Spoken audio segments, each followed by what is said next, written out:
Good evening, everyone. Erev Tov. Shh.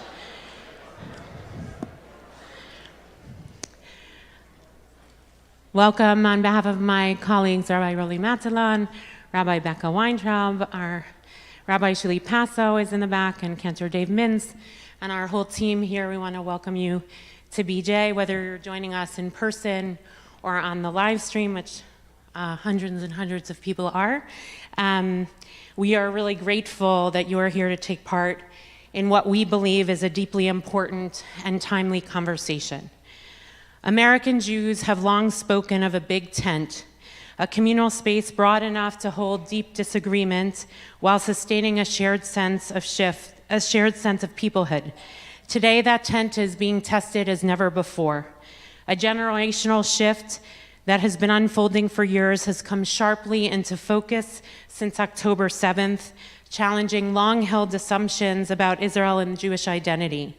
Conversations about Israel, Zionism, Jewish safety, Palestinian rights, and the meaning of democracy have grown more urgent and more polarized. Closer to home, the election of our own mayor has created profound divisions and painful animosity within our own community. The question before us is no longer what true commitment to Israel and the Jewish people looks like, but whether a tent large enough to include its supporters, its skeptics, and its fiercest critics can still endure. We are honored to welcome this illustrious panel, Rabbi Jill Jacobs, Rabbi Elliot Cosgrove, Peter Beinart, and Esther Sperber, with Rabbi Erwin Kula serving as moderator. I think you can look on the website for their bios. We don't want to spend the time giving their bios. Together, they represent distinct and divergent perspectives on Zionism, Jewish democracy, and the future of Israel-diaspora relations. Also about the mayor, too. This panel will explore the fault lines reshaping Jewish identity and the practical challenges facing our community and institutions. How big can the Jewish tent be? And what must it hold if it is to survive? We want to be clear that the views expressed this evening are those of the individual panelists and do not represent the official positions of BJ, Roli, or myself, Becca, Shuli, Dave. What BJ does believe in is the power of dialogue and the Jewish tradition of machloket l'shem shamayim, of disagreement for the sake of heaven. Our panelists who hold profound disagreements with one another believe in this too, which is why they're here. They are here to model a possibility that is too often missing from our public discourse, particularly in the Jewish community, particularly now. We know that many in our sanctuary and online bring strong feelings to this conversation. This is welcomed.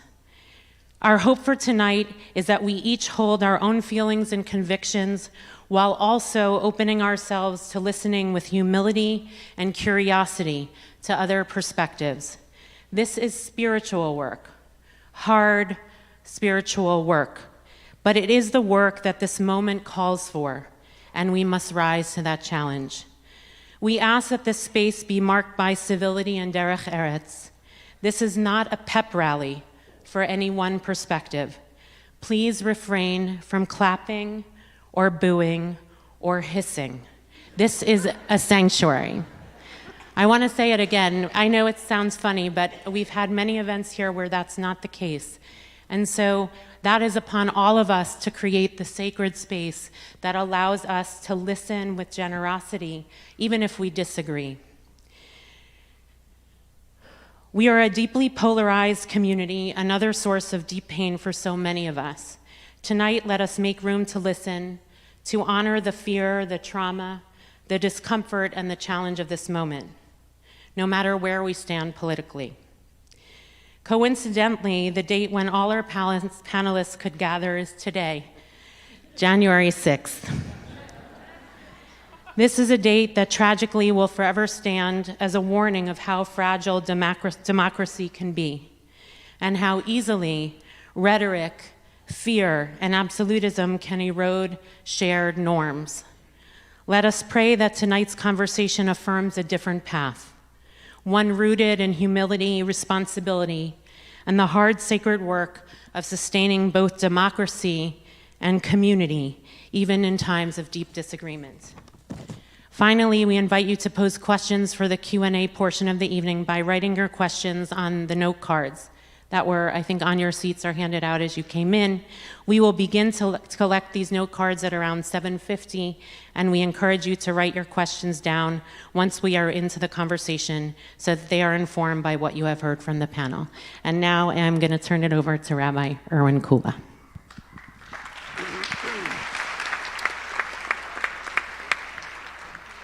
Okay, good evening, everybody. There's plenty of energy in the room, and if my email box and my social media and my voicemail is any indication, and the numbers that are streaming and the numbers that are here, I guess there's some anticipation about this evening. So I think we have a choice about what the energy in the room is. The energy, I mean, there's a lot of nervous energy. I'm going to frame this conversation in a second. There's a lot of nervous energy, and I think we have a choice whether the energy, is channeled in sort of toxic ways, which is a specialty right now in Jewish life and in America, or it can be channeled in holy ways, and the energy can be holy. And that's really our choice, and it's every individual's choice. So I don't know, boo, hiss, whatever, but that's a real choice about what to do with what it is we're feeling. There's a joke that I heard a long time ago that when Adam and Eve were leaving the Garden of Eden, Adam turned to Eve and said, "Honey, we're living in a moment of transition." So I have a feeling that we have a sense that we're living in one of those moments, and here's how I want to frame tonight. You're probably not here unless you have a serious sense that the American Jewish body politic, American Jewish community is pretty fractured. There has been what some people call a collapse of the mainstream consensus. Some people call it a collapse of the Zionist consensus that has shaped American Jewish life for the last 60 years. And it's a collapse that was in the making, but it surely was accelerated by October 7th and the tragedy of October 7th and the aftermath. And the pillars that once provided the stability for the community, every single one of them right now is being contested. I'll just read them through so you get a feel. The role of Israel and Zionism, obviously, the memory and meaning of the Holocaust, Jewish American exceptionalism, our sense of boundaries and belonging, the definition, the experience of anti-Semitism, the place and use of Jewish power and extreme Jewish wealth. These are all now sites of conflict, of rupture, and there are people that are writing about impending schism. So the past 2.5 years, right, have for many of us been very, very challenging. And they've been a marathon of grief, of sleeplessness, of moral vertigo. I think many of us are exhausted. We're worried about our children, the next generation. We're heartbroken for our families and friends in Israel. We're horrified by the level of death of innocent Palestinians. Whatever we feel about the justification or not.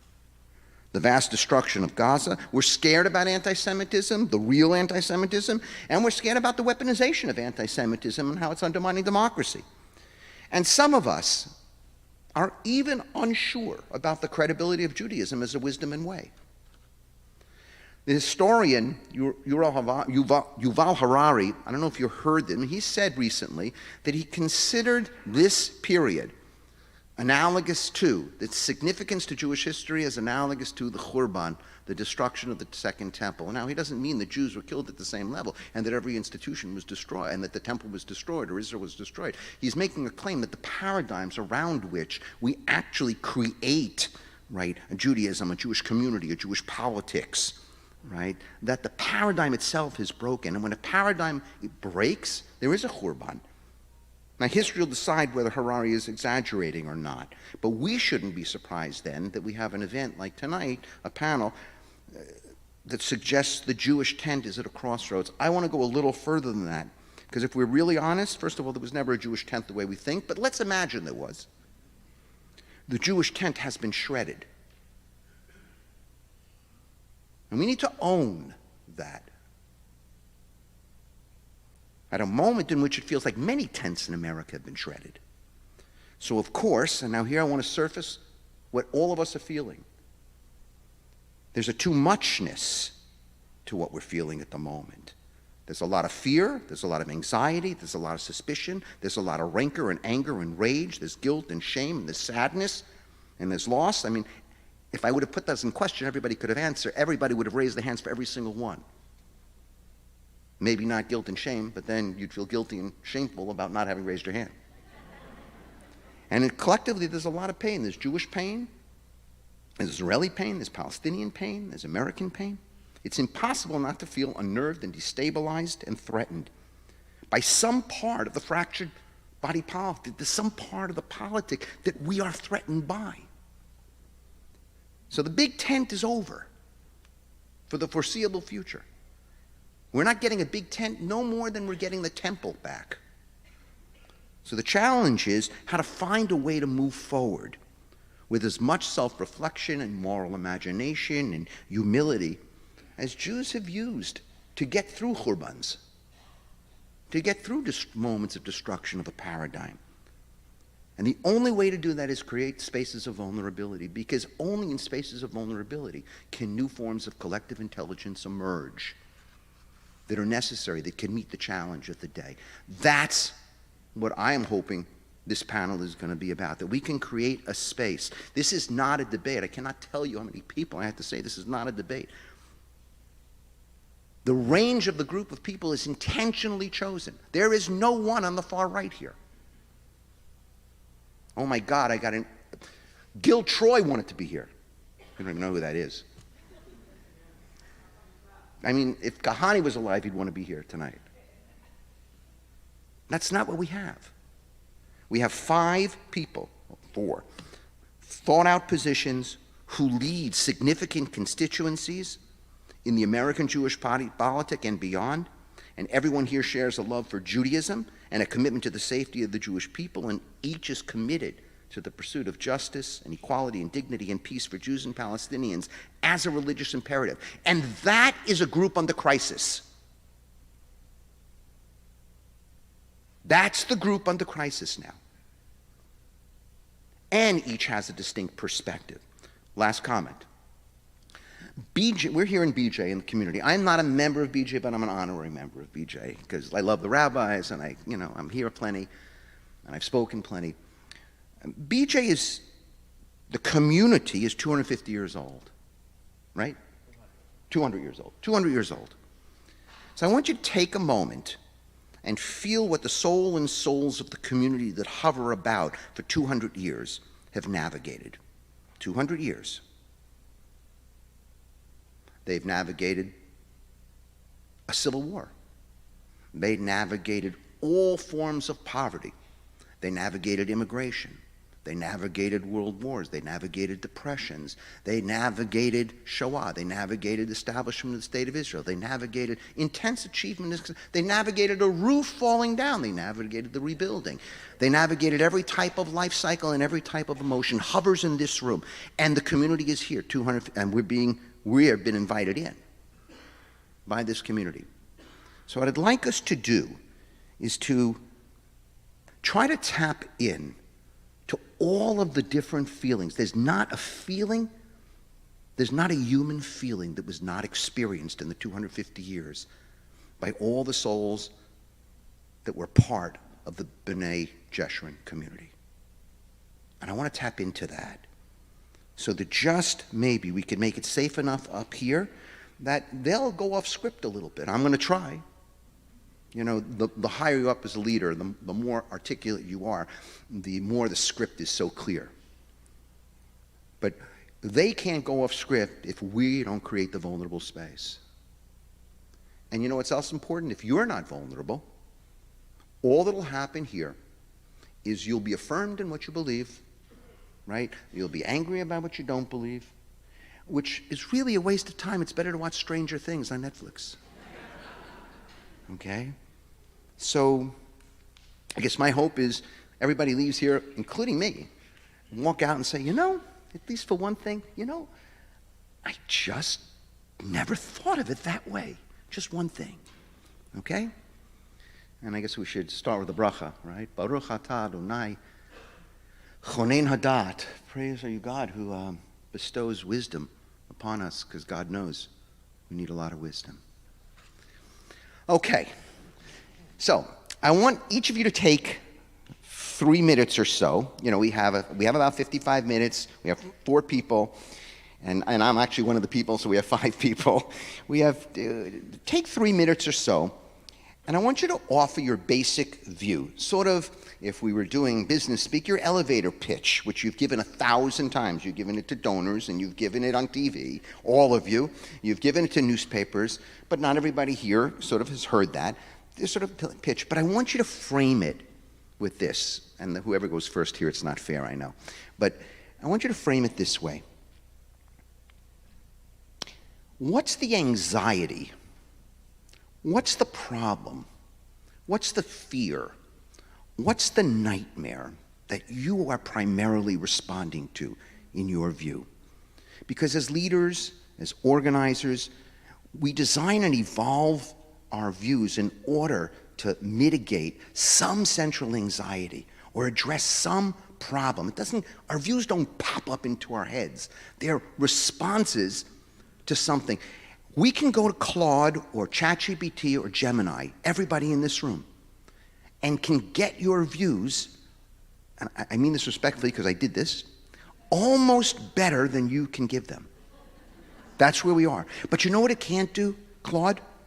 And I asked Claude, you know what Claude can't do? Claude can't do. So Elliot, give me your take, but do a meta-take on your take while you're giving your take. What is it? What's sort of the nightmare to which your take is responding, or the unbearable future that your take is trying to prevent? And we'll go right up here. And I know it's not fair, you're going first, but.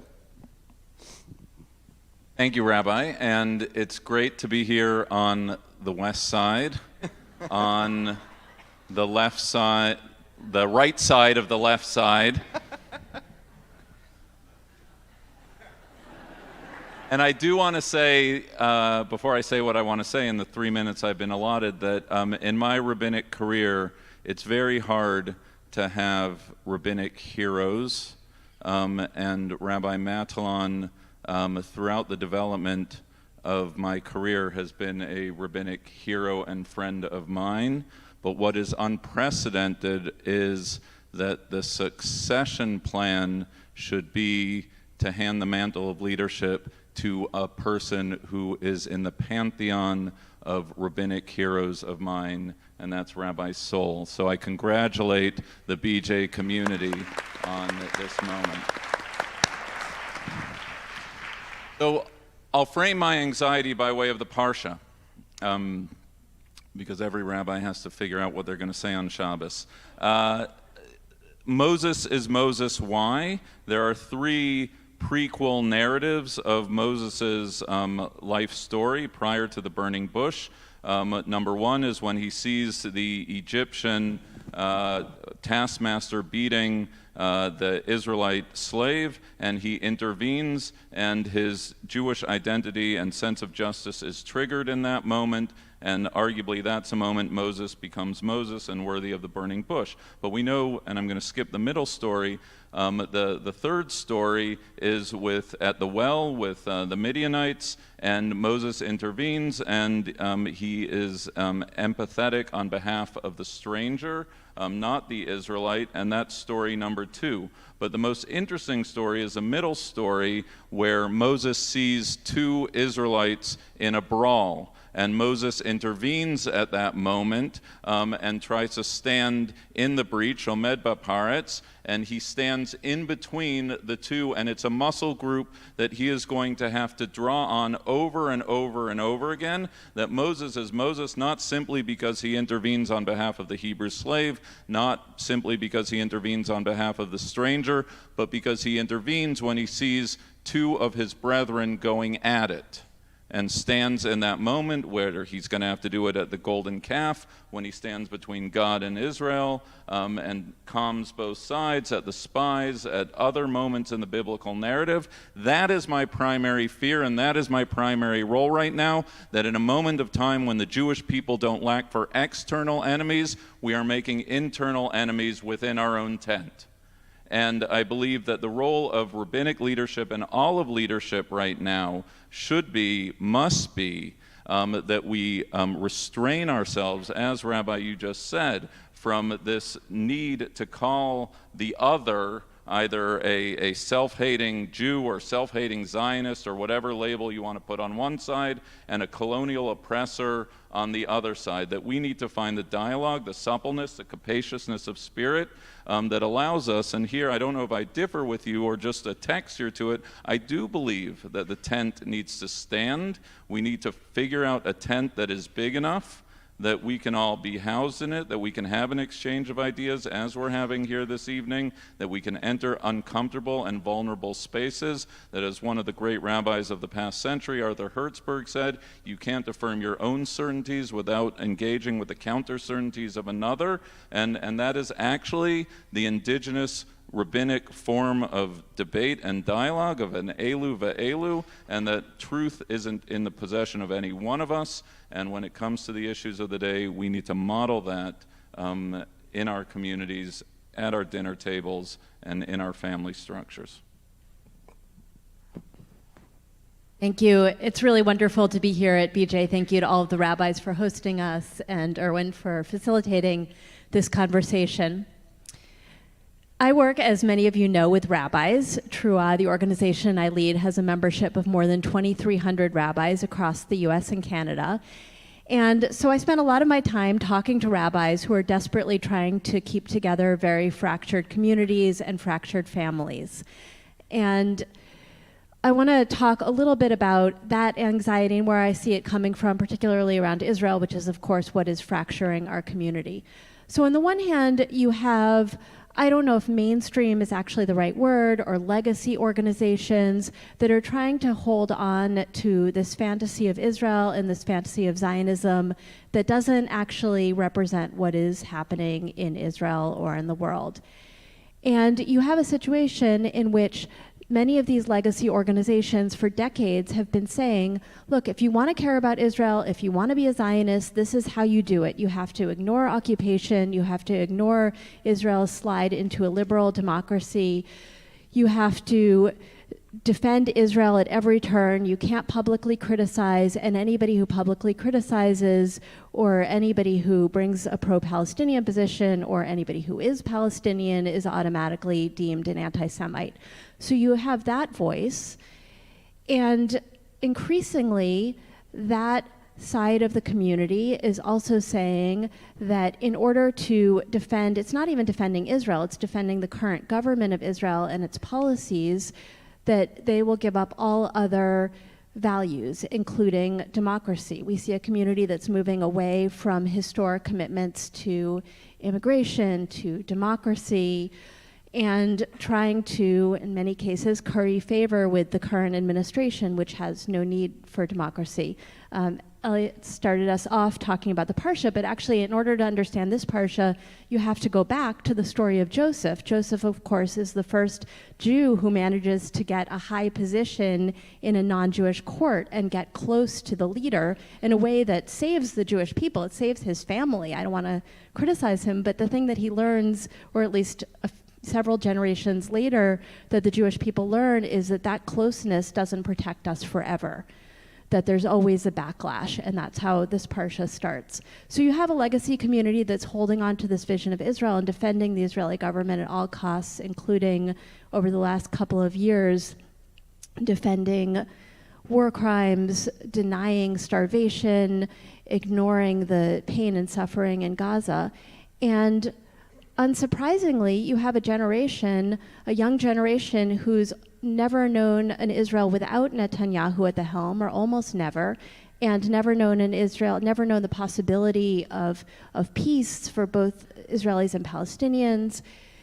And looks around and says, well, if you're telling me that Zionism means defending occupation and defending a liberal democracy, I want no part of that. I see what's happening in Gaza. And so we see this fracturing where we have these two poles. But when we look at polls, P-O-L-L-S, not the other kind of poll, we see that actually the majority of the Jewish community feels deeply connected to Israel, is very much against this government, against occupation, for two states, and that is the largest part of our actual community, but you wouldn't know that by the loudest voices. And so it's really important, this is what we do at TRUA, and many other organizations and leaders also do that, is that we can say that we can both mourn the horrific tragedy of October 7th and mourn the Israelis who were killed, and for almost 2 years we fought for the return of the hostages alongside Israelis who were on the street, and we can also mourn the just unbearable deaths in Gaza and call out Israel's war crimes there. Like, we can do it all. It's not actually that hard. We actually have space to mourn for both people, and that is both where the Jewish community is, but it's also a voice that is very much not heard or not heard enough, and that we have to make louder.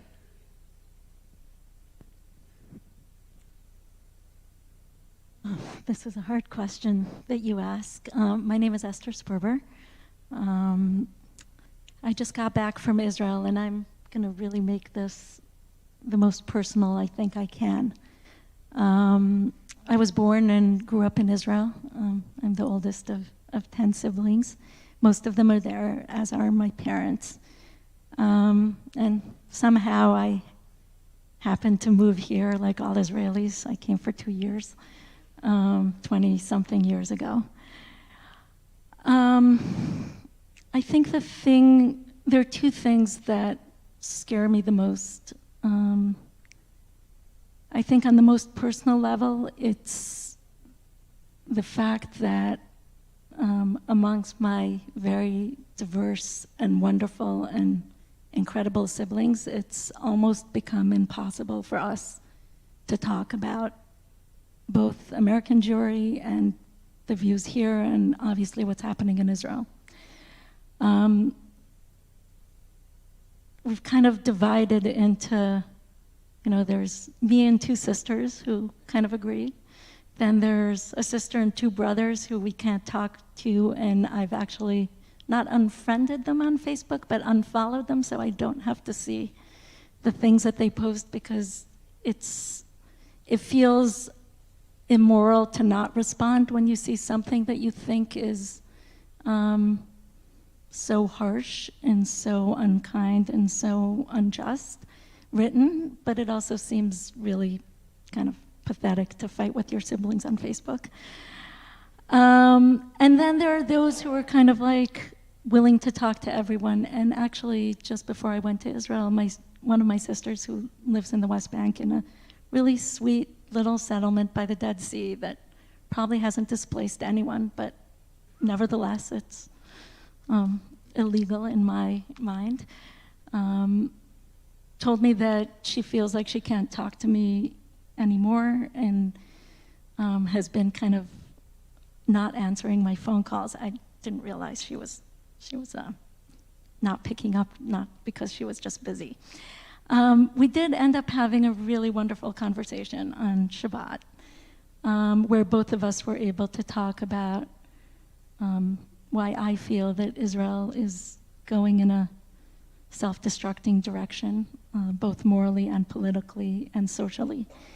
And she was able to tell me how my criticism of the war in Gaza feels like a kind of slap in the face of people like her who have put so much effort into trying to protect Israel and feel a sense of deep trauma and deep anxiety and deep insecurity. And so I think that is my first kind of vignette, the fact that even in a very, very personal sense, in a family that has been able to really kind of manage many challenges, this has become kind of the most almost impossible moment. And I think the only other little piece of this that I would like to add is that I think the thing that drove me to become more of an activist in both in the Israeli judicial overall protest and the hostages, and now with our organization Smol Emuni, which translates as Faithful Left, a home for Orthodox and observant people who are looking to have a different conversation about Israel and acknowledge the wrongfulness of the occupation and the rights of Palestinians and Israelis, is the sense that much that we hear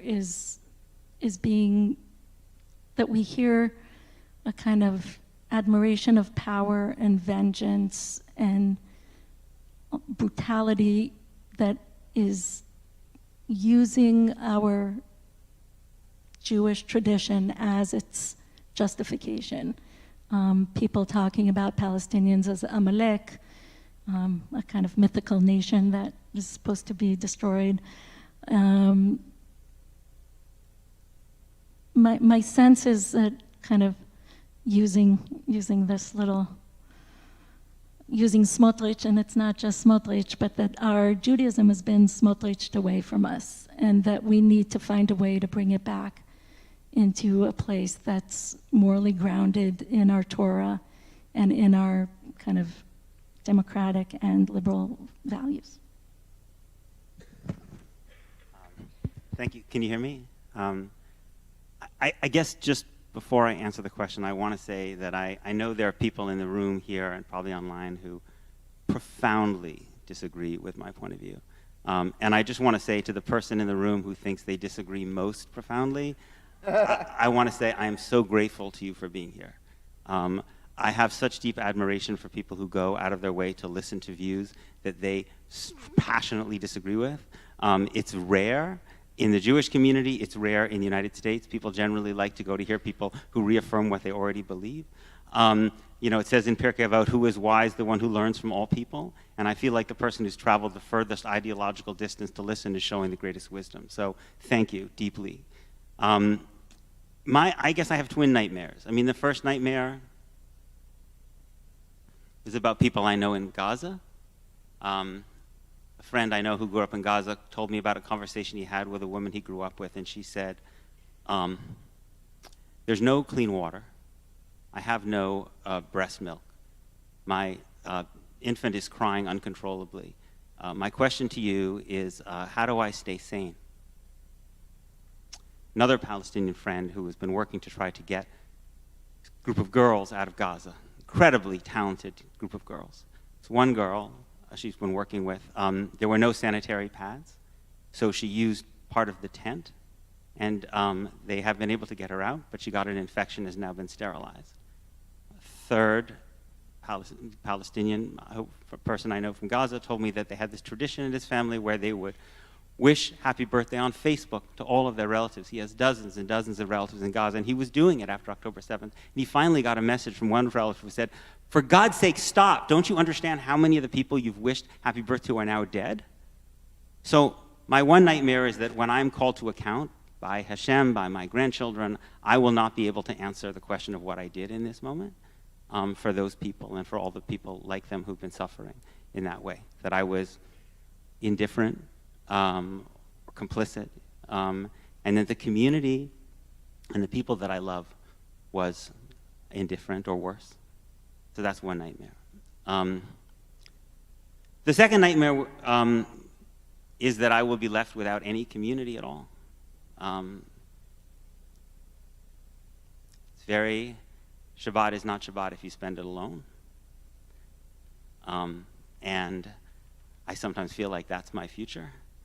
I love nothing more than to go to other cities and walk into a shul and feel like I can sit and daven and listen and just feel part of it. And oftentimes now, if I'm going overseas tomorrow, I feel like I feel fearful about telling people my name.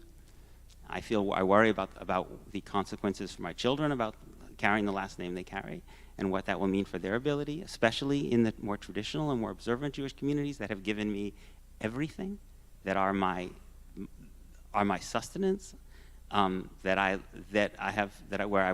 raised my kids, that I adore more than I can possibly say. But I know that the political positions that I feel impelled to take because of my analysis of the moral crisis that we face are ones that make me an alien or worse in the spaces that I love most deeply. And I know that Esther was talking of a version of that crisis, personal crisis, is felt by many, many, many people. And so that's my other nightmare, is that we won't be able to have a path through that crisis, and people will lose relations. I've already lost relationships with some of the people in the world that I admire the most and have taught me the most. My nightmare is that I will continue to lose those relationships because I can't find a way of communicating to people effectively that, as profoundly as they may disagree with the positions that I've taken, that I do it out of love for our people and our tradition, and that other people who are in a similar position like me may also fail.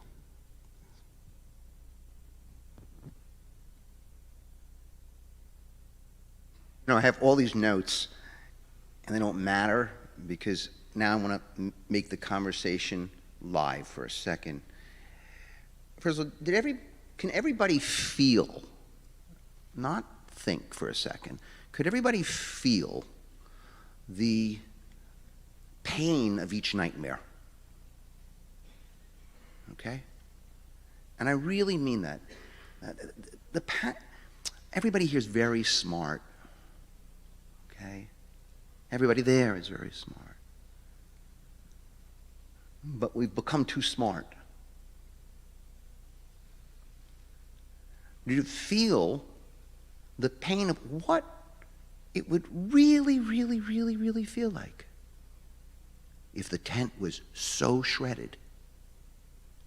That's what Elliot picked up on.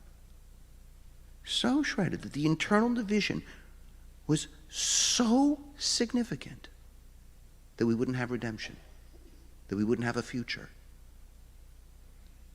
that we wouldn't locate the Moshes. I don't mean like what we have now. That's the nightmare. To wake up every morning, to have to give talks every Shabbos, and to have that as your nightmare. What would it feel like? What would it feel like? What does it feel like? How painful it is to wake up every morning and know the majority of people that Jill deals with, majority of rabbis, majority of people that those rabbis represent, the majority actually score out in polls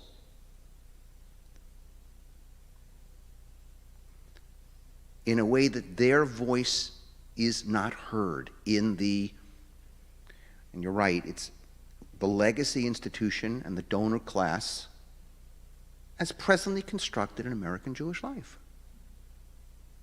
How painful that is. She talks to people and works with people who work with literally thousands, 2,300 times even 200, 300, 500. Can you feel the pain of a loving family, came from extraordinary parents,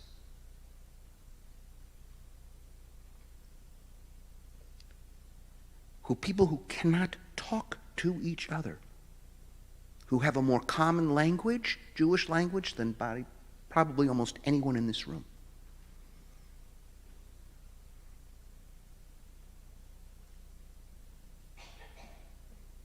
Can you feel the pain of knowing people on the other side who are suffering so much that you worry about, wow, what if I'm called to account? And that the fact of worrying about that and having a view to mitigate that internal nightmare poses a risk of feeling alien to the very community that you love.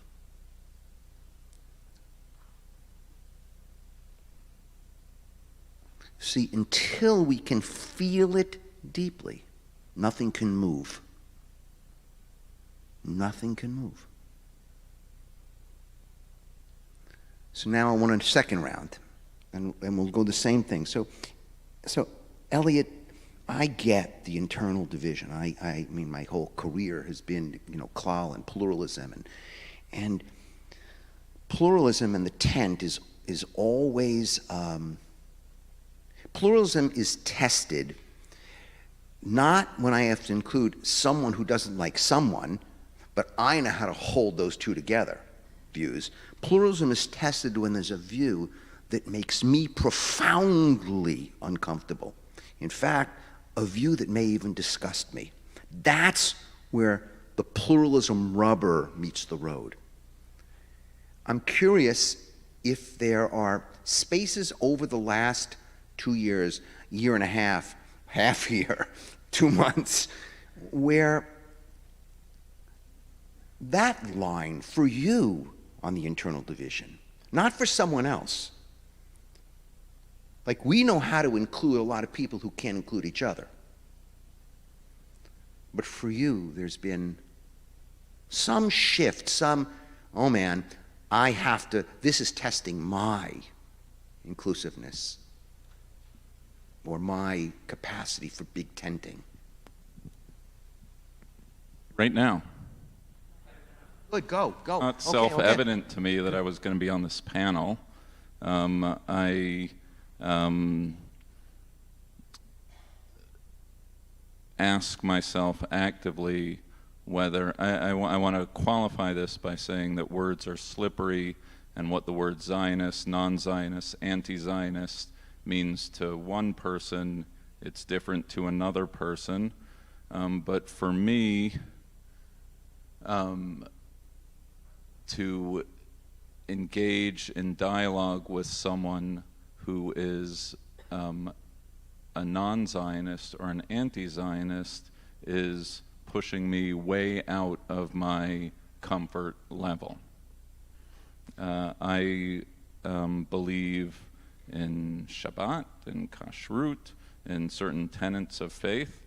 I didn't choose to be born into this time of Jewish history, but I was, and I believe that because I was, not just as a rabbi, but as a Jew, engagement with the modern state of Israel is a constituent building block of what it means to be a Jew today, and to sidestep that is a position which I find to be not just dangerous, but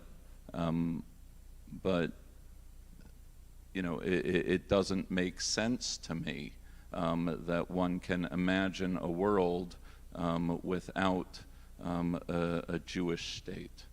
And so I find myself challenged, but in those moments, my North Star is Ahavat Yisrael, love of Israel, not simply the state of Israel, but love of the Jewish people.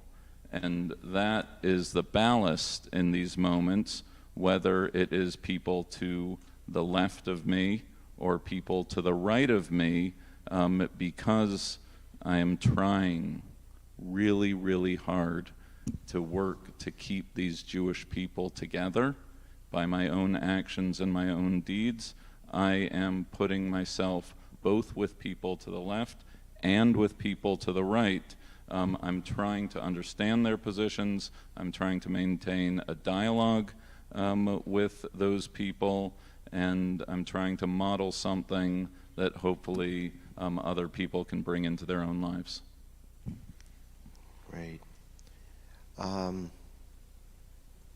Jill, it's a similar question off of your nightmare. What given that, like, I don't know, for 30 years now or so, let's say, Rabin's assassination, so a little more than 30 years, that I understand, like Zionism, liberal Zionism, whatever we mean by liberal Zionism, this sort of Zionism that takes, the dignity, a sense of equality and justice, and believes that the two-state solution, and I know that Trua actually, you take the two-state solution very, very serious. It's still viable for you, right? Given that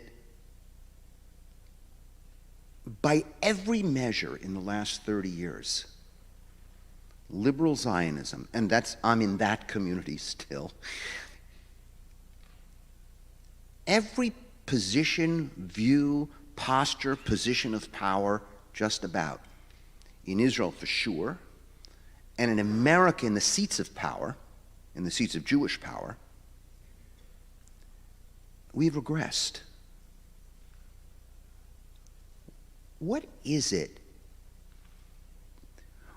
If we're, I put it this way, if we're so smart, and we're so morally and psychologically evolved, and we're so correct, how is it, what do you think, how is it that our nightmare, and here I'm with you, I'm actually with all of you on this, how is it that your nightmare is coming true?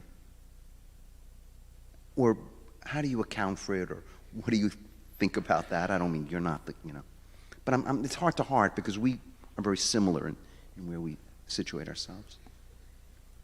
Well, I don't know if I'm going to make a historical argument. I mean, I could sit here and say, well, here's the choice point, et cetera, et cetera. I don't think I really want to make a historical argument.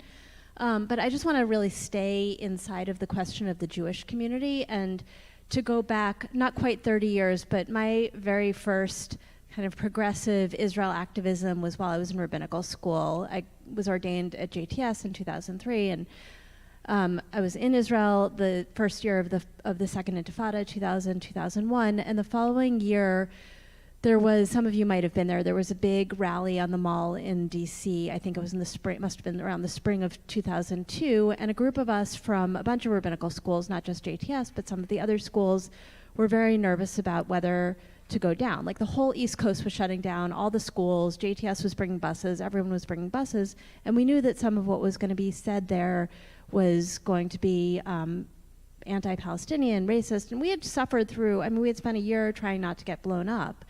And, so that was very real to us, but we also understood what was happening on the other side and ended up going about 100 of us as rabbinical students for a just peace. We called ourselves, and we had signs that said things that would feel so parv right now, like we believe in peace, it's really parv, and got screamed at and, sent a letter to a bunch of legacy organizations, some of whose leaders are still around or retired very recently, and got some pretty condescending responses. Nobody would meet with us, but they gave the condescending responses to the press. And basically, I can look back and I can say, oh, look, we were right? And there's something that's very, it can be very self-satisfactory to say, like, if anybody had listened to us rabbinical students, 20 years ago, we'd be in a different place. But that doesn't really get us anywhere. And so we can go back and examine all of the mistakes that everybody made. And that's often how conversations about Israel-Palestine go. People say, like, well, if the Palestinians had just, accepted the partition, if the Israelis had just this, if this group had just accepted this map, like, that's great, but we can't actually go back and change history. So the question then is, how can we move forward? And is there a path to move forward where we say, look, two states, the status quo is clearly not working, right? That has become, if it wasn't clear before, it's become really clear over the last 2 years. The status quo is not working. We can't have permanent occupation. We can't have, this war in Gaza was so much worse than any war before, and October 7th was so much worse than any terror attack before, but we just can't repeat this cycle and have it just get worse every time. And we also know that Israelis and Palestinians aren't going anywhere, right? There's like I think close to 10 million Israeli citizens, about 80% Jewish, 20% Palestinian, plus another 5 million Palestinians who are living under occupation.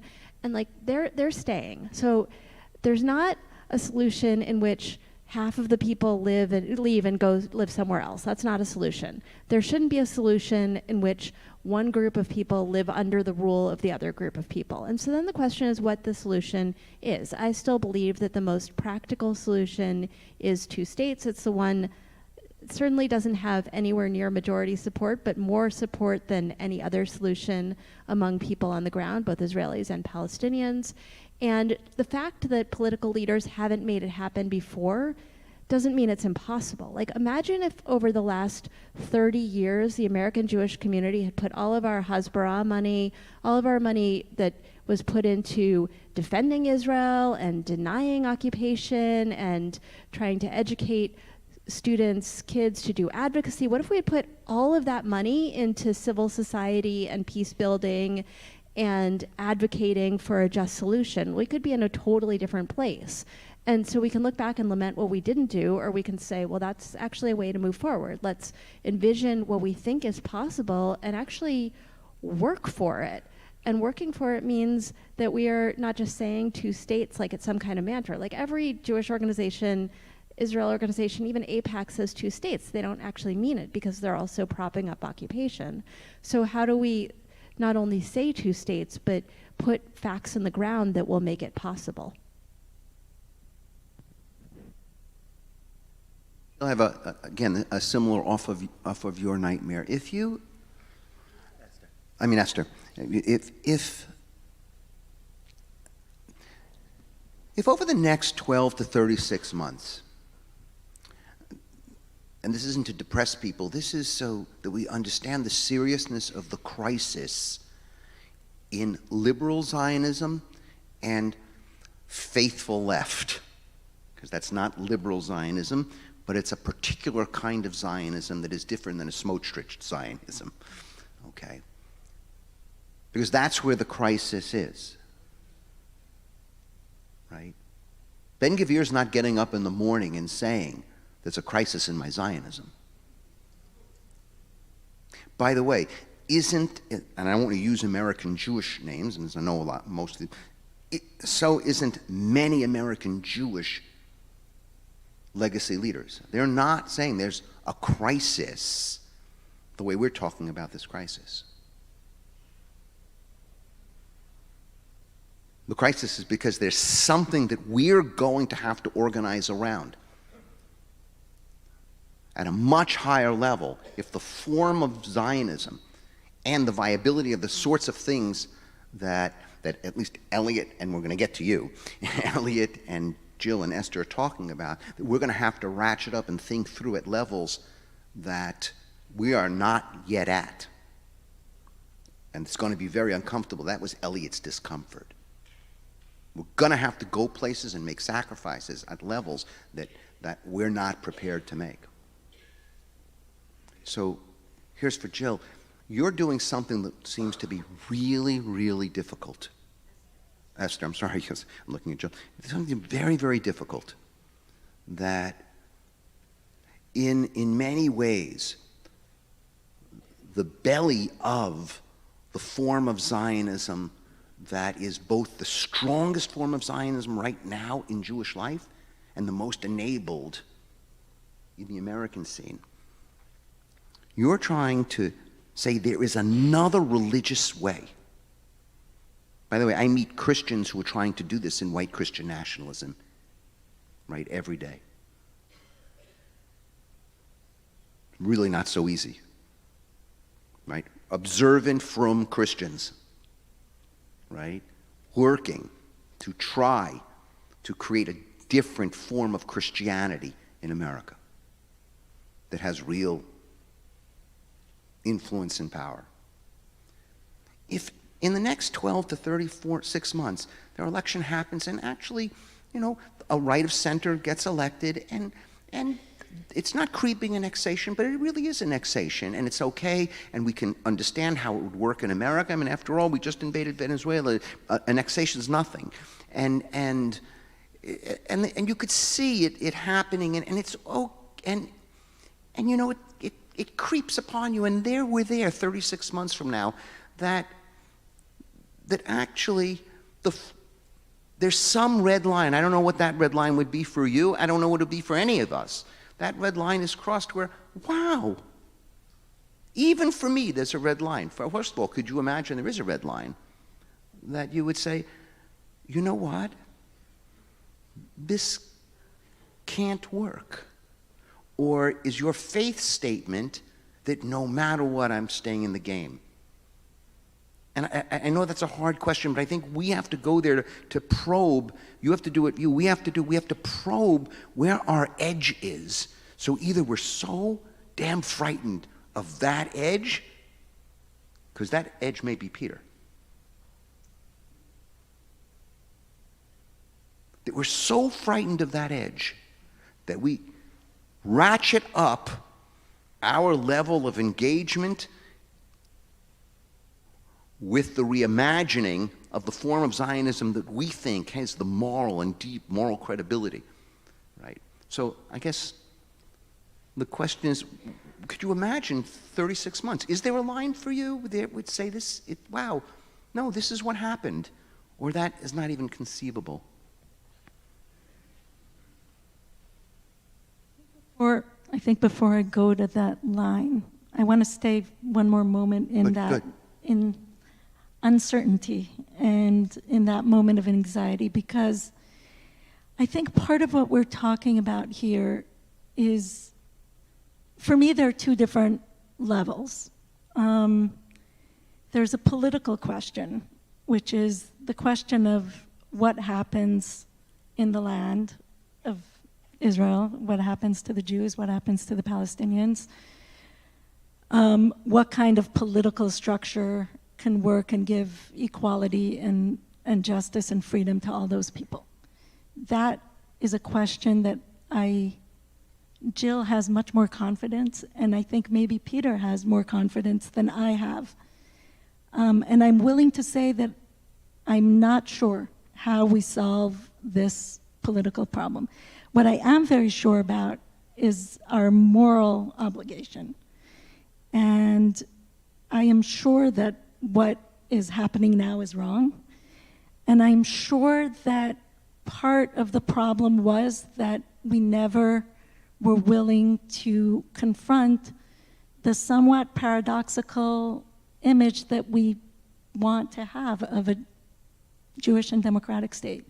And that doesn't mean that that's not possible, but I think it's a problem that we have kind of shied away from looking at, and that goes to 1967, but that also goes to 1948. And that question is that repressed, in psychoanalytic language, I would say it's that repressed problem that keeps haunting us and haunting us and haunting us.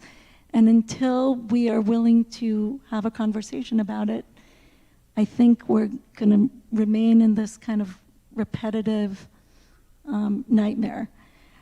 I do think that kind of the Jewish way is not always just to widen the tent to include everyone. I think that is one piece of it. But we also have in our tradition other modes of operating, and we have many books of prophets who were not promoting unity. They were calling out injustice, and they were often telling people, you think this is comfortable and this is going to work and you can rely on these Egyptians or Babylonians, and actually you're going on the wrong way, and what you need to do is repent. And I think that is kind of tshuva, this idea that when something bad happens, you must search within yourself and try to see what you did wrong, is, I think, the piece of this terrible time that feels the most useful for me and the most deeply meaningful. And each of us is going to find different explanations for what we did wrong, and maybe different explanations for how to do better. But I think you can't just go on doing what you did up to now. Actually, that's great. You're really saying that it's too early. My question's too early. We haven't even really, you're not criticizing, but you're inviting us to think we haven't even really done the work. And if you don't do the work, why would you expect to have any sort of new ways of relating and connecting if you don't do the work. You have to do the work. And maybe we haven't, and that's a really interesting take. So Peter, now here's for you. I had a strange experience in preparing, because I, of course, read your book again, and I know you for a long time, and, you know, I listen, I'm there on Fridays at noon, or sometimes 1, or sometimes 11, sometimes Wednesdays, I'm there, you know, and I follow you. I always say I'm not there yet. I was struck how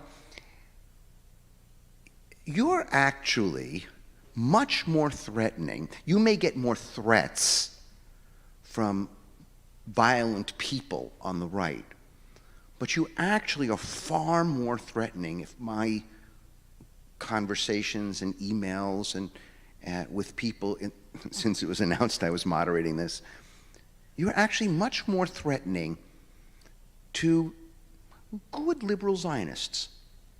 And I was really struck by that, because when I thought of a continuum, I thought, like, here you got, you know, sort of whatever we mean by the right wing, you know, militant sovereign state, and then you have Jewish sovereignty just can't work anymore, right? It's not situational, it's structural. And that's reducing, but it's structural. And I thought, that's the poles. But actually, that's not the poles. Or that is one of the poles.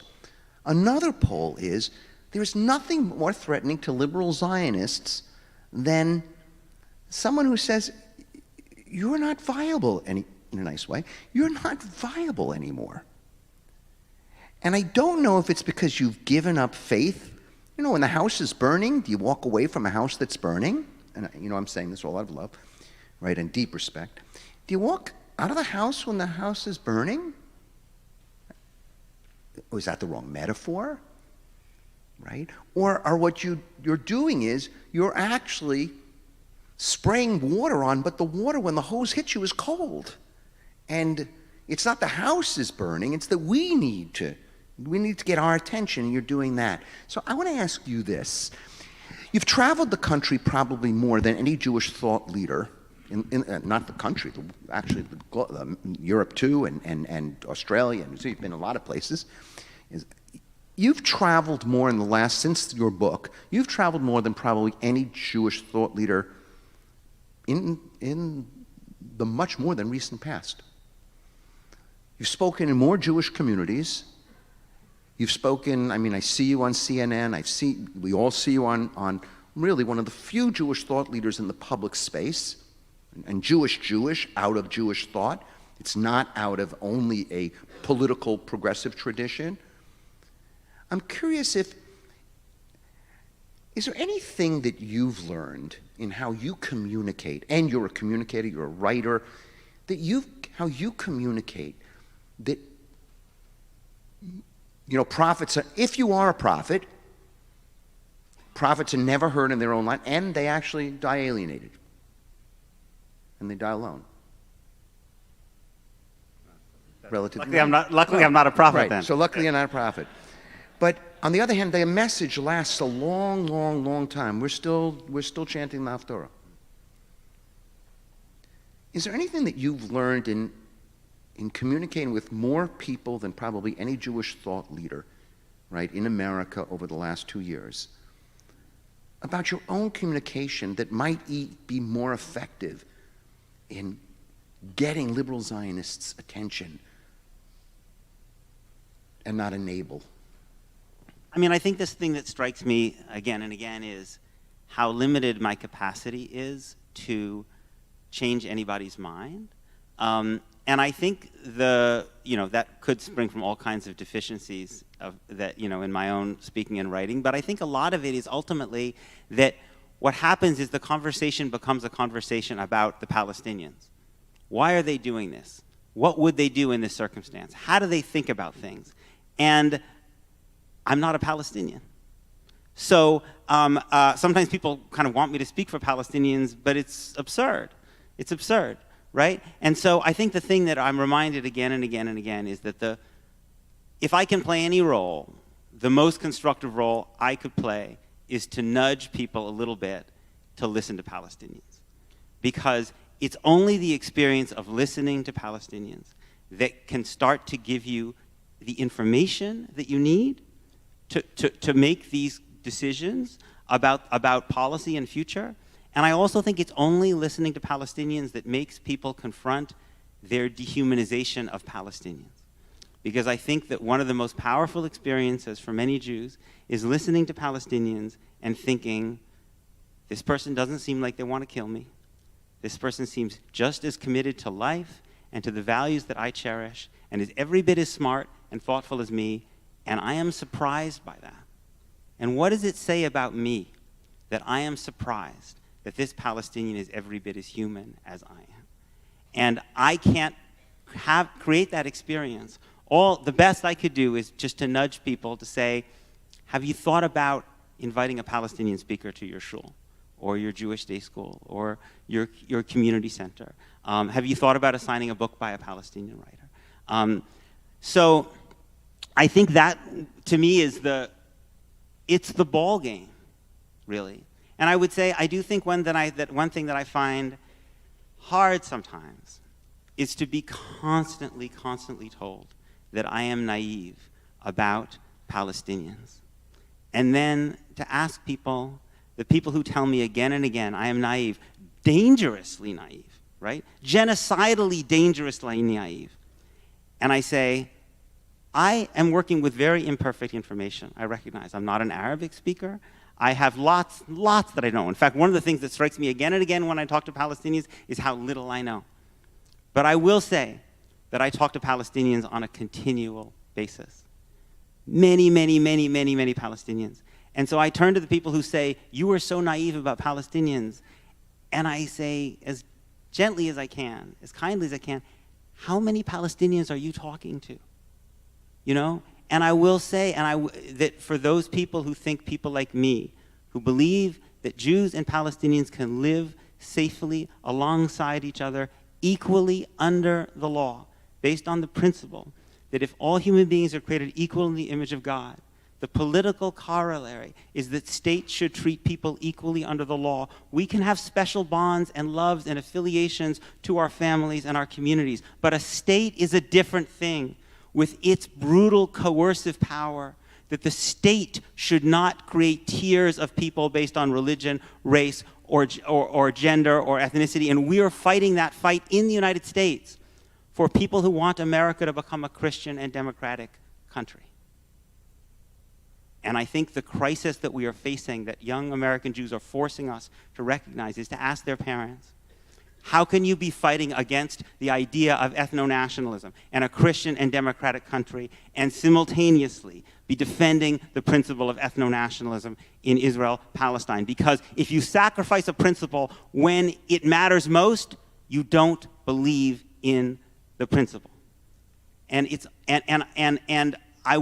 thing I would most want people who disagree with me to grapple with is, why is it that so frequently the Jews who spend the most time with Palestinians, who spend the most time listening to Palestinians, who are most engaged with Palestinians in a human interaction, are the ones who are most confident that actually we don't need a state based on Jewish supremacy in order to be safe?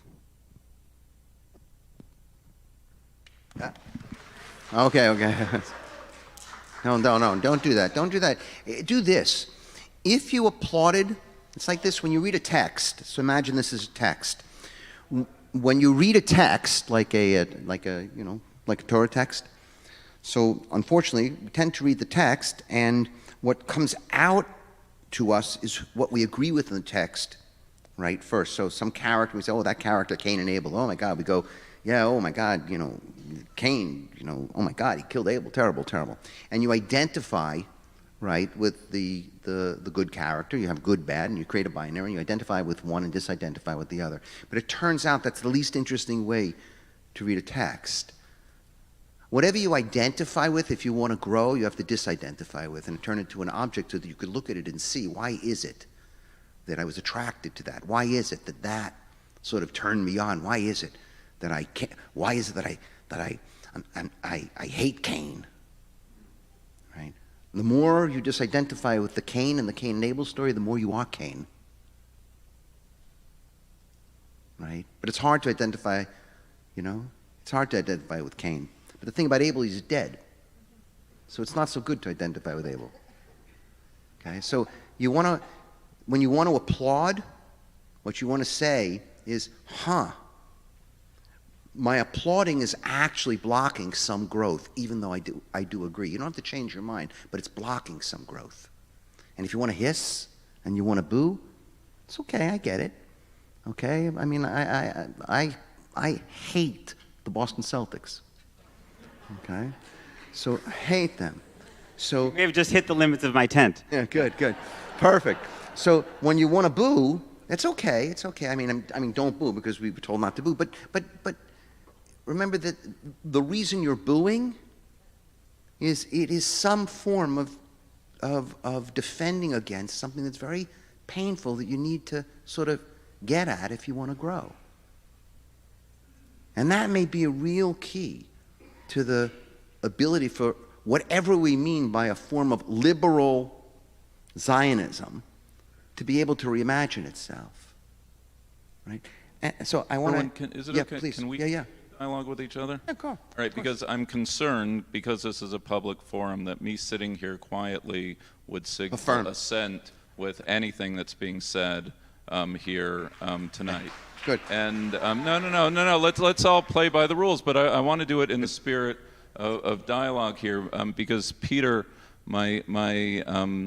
because I begin with I agree with your premise, because I think that my starting point for my Jewish theology is that each and every person is created equally with the infinite dignity as bestowed by them by their Creator. And so the suffering of Palestinians is of my concern and needs to be spotlighted, and that has to go hand in hand, Palestinian self-determination with Israeli self-determination and Israeli sovereignty.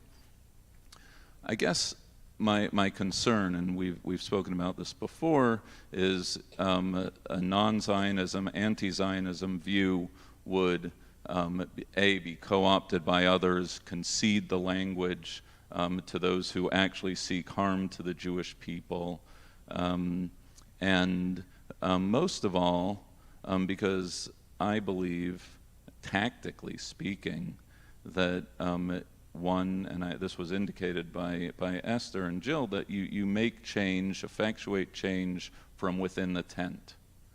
And so why not try to effectuate change from within the tent of those who defend Jewish sovereignty?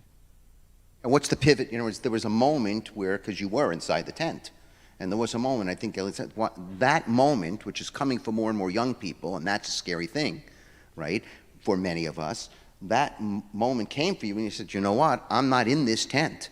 I'm going to be, sort of nudging from outside the tent. That's a really good question. Yes, please go. I don't want to No. make this a two-way conversation. So Can I jump in for a moment? And I'll let you answer this. I want to say, it's funny, I mentioned Facebook before. It sounds like I'm all day on Facebook. But my Facebook feed used to be kind of a mix of architecture, which is my profession, Israelis, Americans, English, Hebrew. Somehow the algorithm over the last 2 years, probably based on my attention, has kind of shifted towards extreme lefty Israelis. And so that's a lot of what I see. And I guess my question for you, Elliot, about your question to Peter is,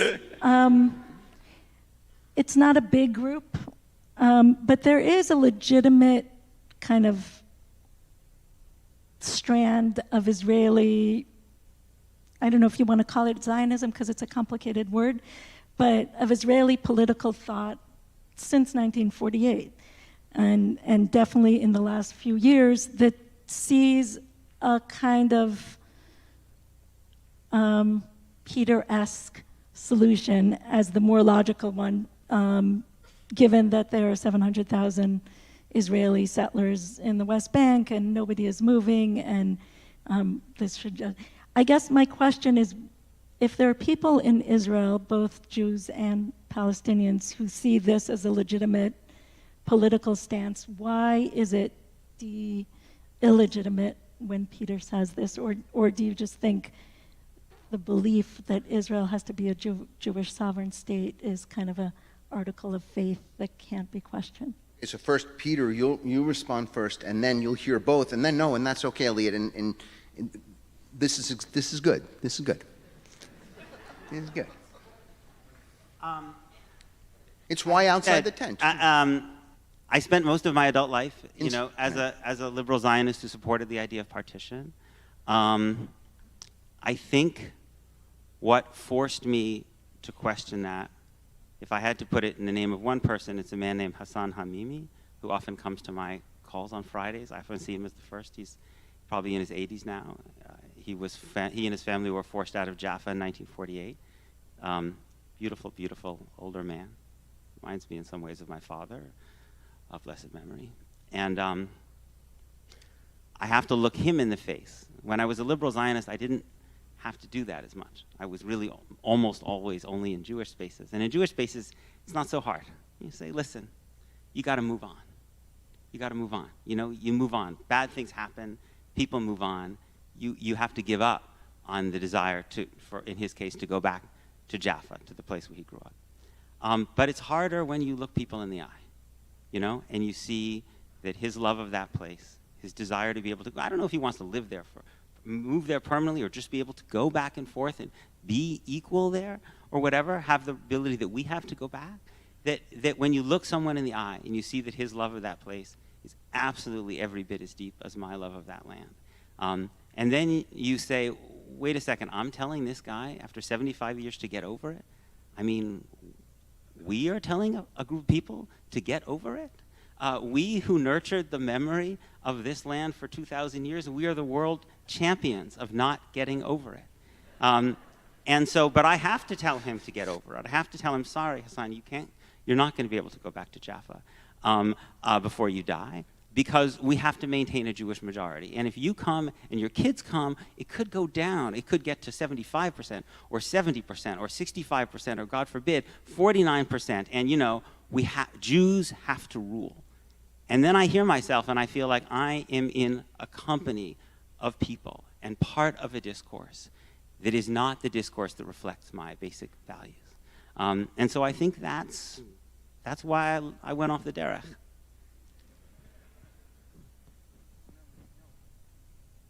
You can also respond to both, but it's good.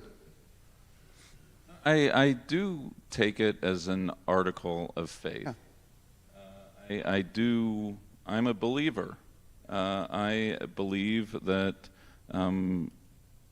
not only in the Jewish claim to the land, and I believe that the last 2,000 years prior to 1948 is a pretty powerful and sustained case statement of the problematics that come with vulnerability, landlessness, exile, and persecution. Now, my conundrum is that there's another people who has another claim to that same piece of real estate that I am laying claim to as a Jew, as a Zionist. Which is why I come back to some sort of position that calls for I'm a classic two-stater, and I believe that it will make everyone somewhat unhappy, but as a Zionist, I believe that Palestinian self-determination is in the best interest of the Palestinians and in the best interest of the Jewish of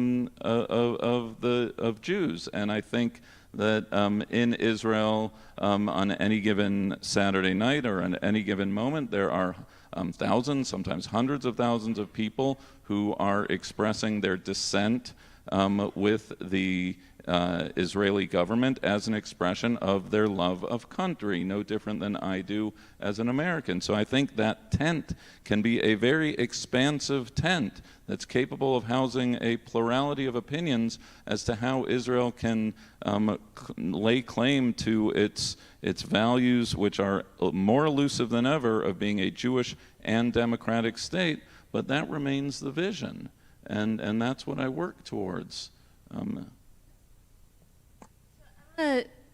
First say something about the Torah and something about the politics, because they're not the same. So I also start in that place of human beings being created in the image of God. That's the very first thing that we learn about human beings in the Torah, and that both means that we are due the ultimate dignity just like we would offer to God, and it also imposes responsibilities on us to treat every other human being as a creation in the image of God. And the Torah is eternal, and it operates under any political arrangement. The Torah doesn't dictate a specific political arrangement. So the Torah has been eternal through all sorts of political arrangements. Let's say, I don't know if they're good, but bad, worse, even worse. And perhaps we'll figure out the right one eventually. So I don't think that you can move directly from Torah to saying, therefore, we have to have a particular political arrangement. The Jews in 1948 or before decided that we would, I mean, the innovation of Zionism was not, of course, creating the Jewish connection to the land of Israel. The innovation of Zionism was to say that we can use modern political means, including appealing to world powers, to try to return to the land of Israel, to our ancient homeland, and not wait for divine intervention. And of course, you can't talk about Zionism without the context of a moment when lots of minorities were trying to get minority rights and trying to get their own states, and this moment when empire was falling and nation states were rising. And nation states, of course, are ethno-states. There's some, of course, created history around every nation state, but essentially they're created around a nation. And the United States is different. I think you can't really impose the United States or take the model of the United States and try to impose that on other places, because the United States is different because, unlike other places in the world, it wasn't created as an ethno-state or as a nation state in the same way. So I want to say that it's very easy to say, well, we have this vision of what can be in the United States. How come we're not going to try to create that in Israel? Because it doesn't really exist almost anywhere else in the world. So that's one piece. I want to say also about Zionism. Look, I think we get really caught up in talking about Zionism and what it is, and liberal Zionism, and et cetera, et cetera. I don't think the word is serving us well. I think we should talk about what is actually happening in the place and how we can move forward. But just to say a word about Zionism, Zionism was never one thing, right? Like, there were lots of visions for, are the Jews going to live as subjects of the Ottoman Empire or the British Empire later on? Is there going to be a binational state? Do we need a state, right? There were lots and lots of visions. And really, in the decades before 1948, particularly 1929, 1936, when there was a lot of violence in general, right? It wasn't just Palestinians against Jews, it was in both directions. That vision really came to a crashing halt. And in the end, we got a very imperfect, to say the least, solution. But that doesn't mean that there's not a solution that allows both Jews and Palestinians to enjoy national sovereignty, for both national movements to achieve their dream. And ideally, that doesn't mean having a Jewish state or a Palestinian state doesn't mean that there's Jewish supremacy or Palestinian supremacy. I would hope that there will be a Palestinian minority inside a Jewish state, God willing, maybe a Jewish minority inside of a Palestinian state with full equal rights both as individuals and also as a community, and that is possible. But that said, we can sit here and try to design all kinds of plans and argue about politics, and very often the conversations start with, is it two states, is it one state, is it confederation, which is two states more in the EU model of two states with an open border, right? We can talk about that, but ultimately we have to have a solution that begins with nobody is going anywhere, everybody deserves to live And over the last couple of years, unfortunately, from both the far left and from the far right, we've seen a lot of voices that have essentially said one half of the people there don't deserve to be there, and we need voices that say everybody deserves to be here. That's the principle we're starting on, and then let's figure out what the political solution is. And I think there's multiple political solutions. Again, I think 2 states is the one that is the most workable, but it doesn't mean that either of the states has to include discrimination against its minority population.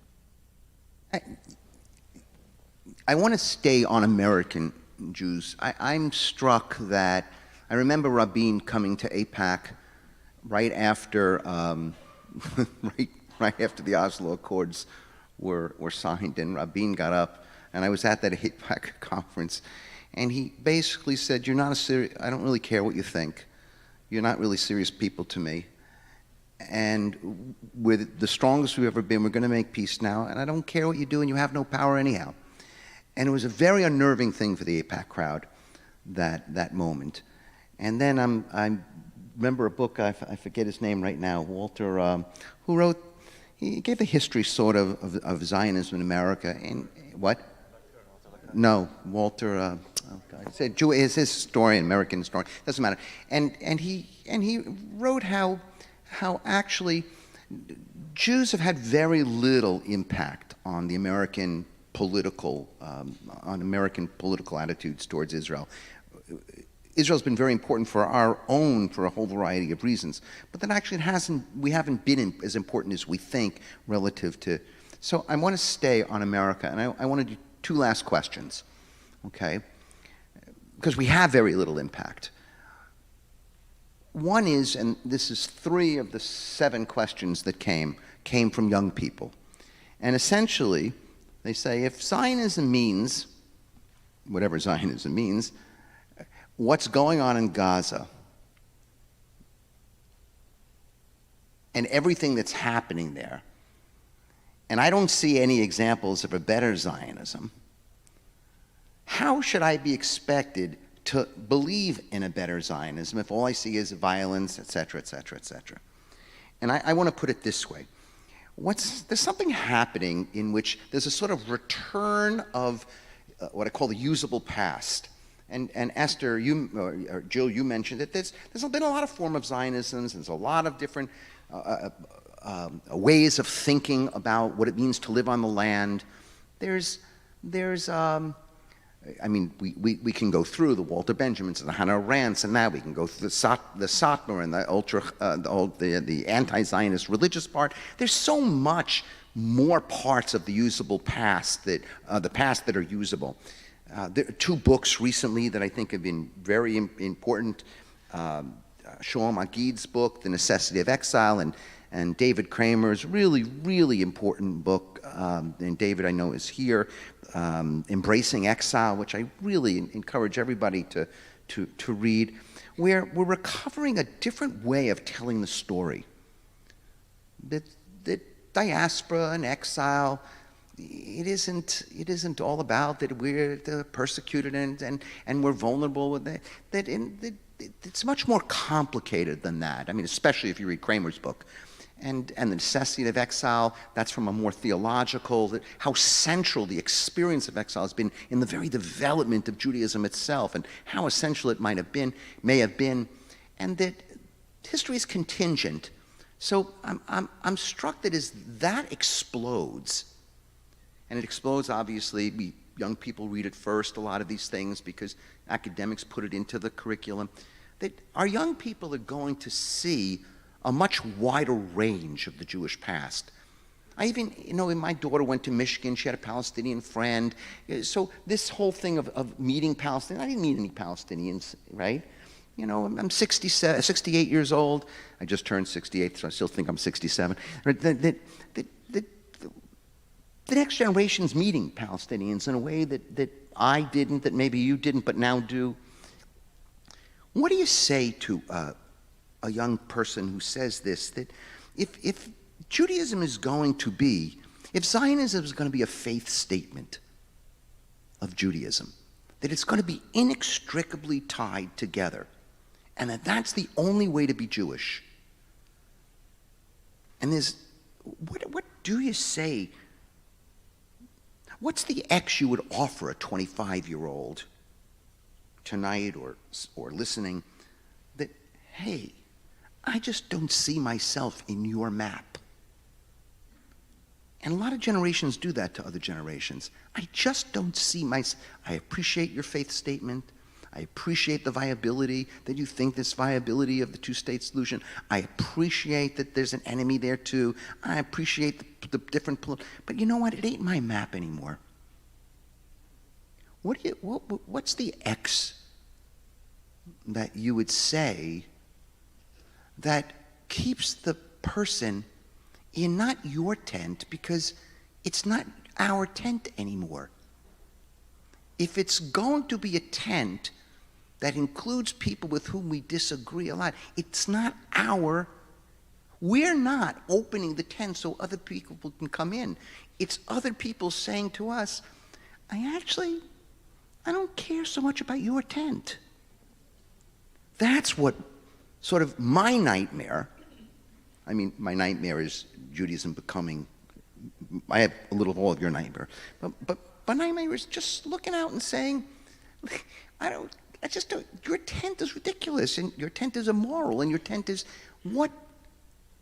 Knowing full well that it's exaggerated, etc., I get it. What do you say? What's the X? And you can all answer that. What's the X you would offer a 24-year-old who says, hey man, I no longer see myself in your map. But you know what? The map isn't the territory. The territory is the Jewish people. And the map may be ripped up. And maybe you're still using your map, and I have to construct a map, but the territory is bigger than the map. Yeah, please. What I would say to that person, who I basically agree with, because I don't believe that the principles of equality under the law and the principles of group supremacy can be reconciled. And I don't believe that what we're seeing in Gaza came out of nowhere. I think Israel's policies, and I say this, and I take no pleasure in saying this, and I know many will not take pleasure in hearing it. Israel's policies from the very beginning, from my view, has been to have as much land as possible with as few Palestinians on it as possible. That's how most of those people in Gaza got to Gaza in the first place. They're not from Gaza. They were expelled from their homes or fled in fear in 1948, and that's 75% of the population in Gaza. And now Israel's cut Gaza in half and essentially made Gaza half as big for a population was already one of the most overcrowded in the world. So I agree with this person who separates their connection to the Jewish people and even to the land, which I also think is deeply rooted in our text, from the idea of a state that was built only in 1948. And to me, to worship any state, as Yeshayahu Leibovitz said again and again, is idolatry. But despite all of that agreement, I think what I would say to this person is, go out and seek out one of your contemporaries whose parents were born in Iran, or seek out one of your contemporaries whose parents were born in the Soviet Union. Because my guess is, or your contemporaries who live in Israel, because my guess is they will not agree with you. Not all young people agree with you. There are very, very, very powerful pockets of young people, obviously the vast, vast majority in Israel, but not just in Israel, in Great Neck, in Deal, in Flatbush, in Beverly Hills. And those kids are your age, and they see things completely different, and they don't doubt for a second the necessity of a Jewish state. And it's because their life experience is different than yours. And it's because their family experiences are more fragile than yours. And so I agree with you, but have the humility to listen to them and hear about the experiences that brought them to that point of view and take that in. That's what I would say.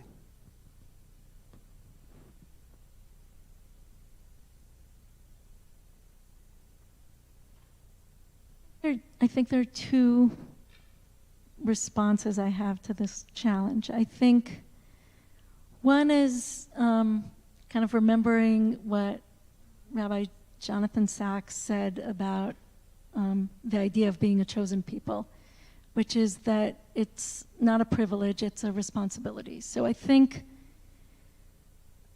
it's a challenge, it's a demand.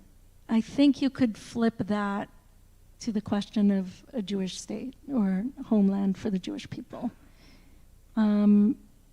Is this a challenge that we can step up to? Is there a way that we can find a way to do this in a way that is moral and gives all people equality?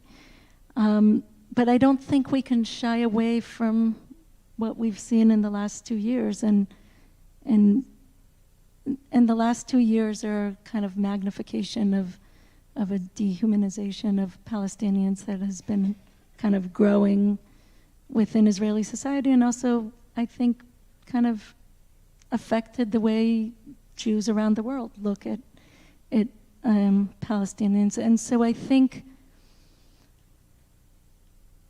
the other question is, if this young person is not sure how to relate to Israel, how do you take that towards your own relationship to the Jewish people? And I think you could try to find a way to bring whatever your moral convictions are to your Jewish community here and to our very broken country that we live in. And so I think there are other ways to expand the tent that would allow the people who feel like maybe they've given up for now on Israel to still remain part of our community. And I think, flipping it back to my beginning, the challenge is on us, those who still believe that Israel is a vital and important and a place that we care and love, to prove that chosenness that we believe in is a responsibility that we can step up to. Just a word about this mythical tent. I think that Moses learned pretty quickly after leaving Egypt that trying to walk hundreds of thousands of Jews through the desert wasn't always a pleasant situation. So it took about 30 seconds for people to start fighting with each other and with him. And that's, I think somebody mentioned, maybe Elliot, this Talmudic principle of Elu ve'elu, right, that like both these and these are the words of the living God. But also the rabbis of the Talmud had some really kind of amazing insults for each other and creative ones. And at one point, the students of Shammai, these Hillel and Shammai, these rabbis who are so respectful to each other, even though they always disagree. But the students of Shammai at one point actually draw swords and kill the students of Hillel. So it doesn't always go well. And there's, of course, thousands of examples later in Jewish history. So I don't think we've ever had this tent. The question is how we can hopefully not actually kill each other, but be in all of our messy, argumentative selves, and also be committed to the idea of Klal Yisrael, not as the whole of the Jewish people, not as meaning that we all have to get along and just kumbaya, but that we have a responsibility toward the entire Jewish people, including the half of the Jewish people who live in Israel. And I think this is the challenge, well, that we have many challenges as a Jewish community. One is, how do we right-size our American Jewish relationship to Israel? Stop using Israel as the vehicle for our identity, right? Send the kids to Israel so they'll feel more Jewish, and et cetera, et cetera. So how do we create a really live Jewish community and Jewish life here, including art and music and ritual and prayer and everything else, literature, and also not lose that connection to the half of the Jewish people who live in Israel? And so again, this is not I don't want a tent that only people with certain political views are in. I think we can argue about politics, and the argument about politics, that's ultimately a kind of secular argument. But we need to start with this commitment to the half of the Jews who live in Israel, and we can't walk away from them, that we need to have relationships with Israeli Jews and feel like their fate is also part of our fate, just as, I grew up during the Soviet Jewry movement and felt like, even though I hadn't met I hadn't been to the Soviet Union as a kid, but that was also part of my responsibility as a Jew. So what is our responsibility as American Jews toward Israeli Jews and Jews elsewhere in the world, and hopefully vice versa? And I don't think we as American Jews can just say, well, I'm just walking away from Israel, I'm going to have my Jewish life here, I have nothing to do with them, because at the end of the day, first of all, that is our holy place, not the state, as Peter said, but the land, Eretz Yisrael, not Medinat Yisrael. And We have a relationship with Am Yisrael, half of whom live there, and we can't try to create a Jewish community that has nothing to do with half of the Jews. So the panel began, I'm going to say two things somewhat in contradiction, that that any statement we make about whatever our views are needs to be made credible by way of Palestinian suffering, right? I don't think, and I thank you, Peter, for it, right? We need to have those conversations, we need to have those images, we need to know that pain and suffering. But the corollary to that is any statement we make needs to be credible in the face of an IDF soldier who for the last 2 years has been risking life and limb to make sure the atrocities of October 7th never happen again, that Israel has every right to self-determination and self-defense, and seeking to bring home the return of hostages who were ripped out of their lives on that terrible, dark day.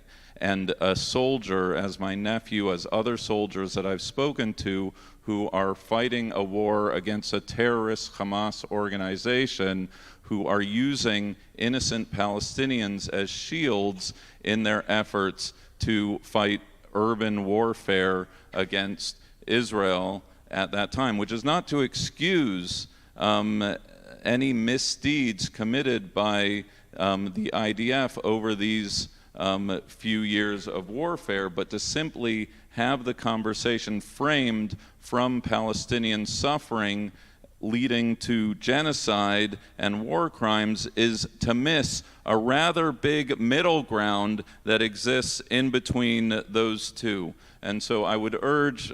How would you articulate that to the 24-year-old? I got that. I would say, if you haven't sat down with an IDF soldier who has been fighting this war, then you are missing a critical conversation that will shape whatever your emergent view is. And I think that's a necessary thing for anyone to have. You got to speak to Palestinians, and you got to speak to that 22-year-old Israeli soldier before you open your mouth. So now, that's great. I would also say, and here, Jill, I think I'm in real agreement with you. You know, I think there's a real moment of cheshbon hanefesh that what I call the OJC, the Organized Jewish Community, needs to do. So I think of that proverbial and actual Hillel that has excluded certain voices when it comes, because the student body is about 8 political steps away from the philanthropic heft of that institution, and because they exclude certain voices, those young Jewish voices are not finding institutional life of American Jewish life, be it a Hillel, be it a synagogue, be it otherwise, from a place that they can give an expression of the fullness of their being, which is why I think a conversation like this is so darn important, that we need to make sure that our religious institutions, our JCCs and otherwise, are not creating an ideological straitjacket that excludes a generation seeking to live vital Jewish lives. I know we all can stay longer. I see very few people have left, and usually people leave by now. So I know, but we do have to wrap. I want to say I am really struck by the answers to this question, because they actually relate to the nightmares in a magnificent way. So I said, what do you say to the 22-year-old? Of course, that's a projection anyhow. And Peter says, listen, you'd expect him to simply agree. Peter says, listen, go speak to people exactly your age who feel exactly the opposite of you, so that you will have a more expanded view. Esther comes and she says, listen, The nightmare is this entire system, this religious system called Judaism, is simply going to become immoral and brutal because of the way in which we use power. So listen, if somebody has moral convictions, find a place to play out your Jewish moral convictions. Maybe for right now it won't be in the state. Maybe it'll be but find a place to play out your moral convictions, and that will, maybe you'll make your way back. And that's a magnificent answer in the trust in sort of Judaism, right? Jill comes and says, and it's so perfect, listen, there's this politics stuff, and then there's this Judaism stuff, and work harder. Get engaged, right? Just play the game. Play the game. Argue more. The game's not over just because, sort of we're behind the 8 ball right now. Bring it all forward. And then Elliot does something perfect. He actually, I don't mean plays, choreographs both sides, not plays. Choreographs both sides. To one side, he says, to the kid, says, listen, okay, this is more serious, right? And it's hard, and I get it, but you want to know something? Go speak to an IDF soldier. Go speak to someone who has a whole different take and who's made a sacrifice, because it's easy to bullshit around. Go talk to someone who makes a sacrifice, which, by the way, may be a problem with liberal Zionists in general in terms of our understanding of sacrifice. So go talk to someone who actually really, your nephew, but go talk to someone who really makes a sacrifice every day and is not some immoral person. And then says to the Turns, and we're talking about an institutional leader in a pretty significant central institution, okay? It's not a radical institution, right or left, Park Avenue Synagogue. And he turns to the institutions and says, and you better get your act together, us institutions. Because if there's no place, for this person who I just told you, better go speak to an IDF soldier.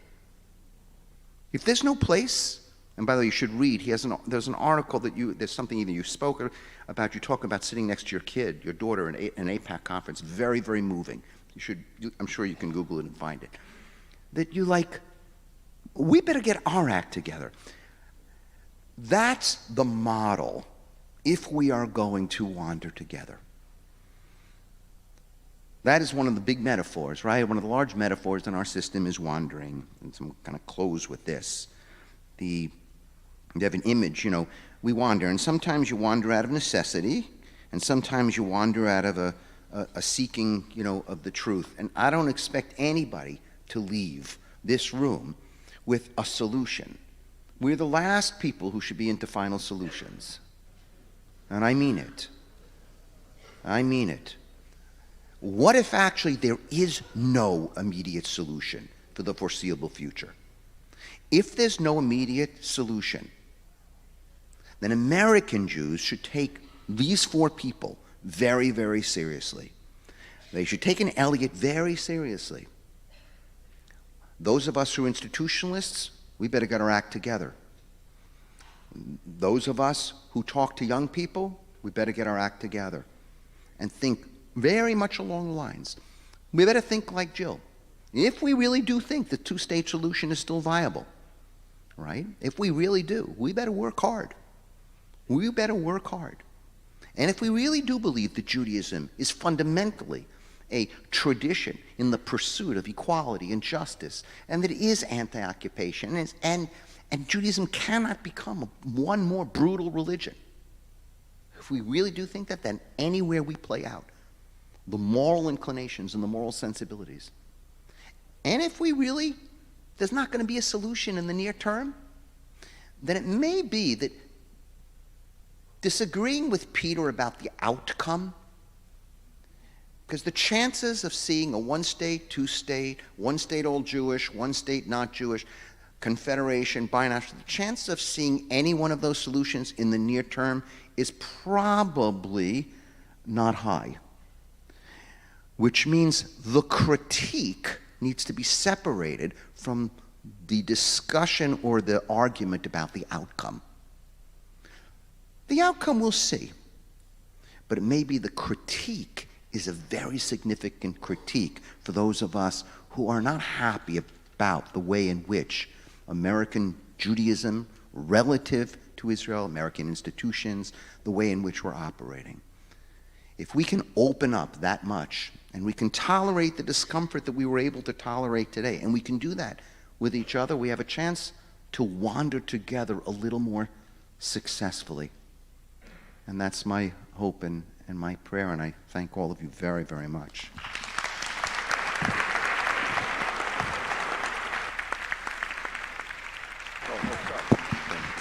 Thank you, thank you. Thank you so much for this difficult, vulnerable, emotional, complicated conversation, and for being willing to be part of this. It's not a given.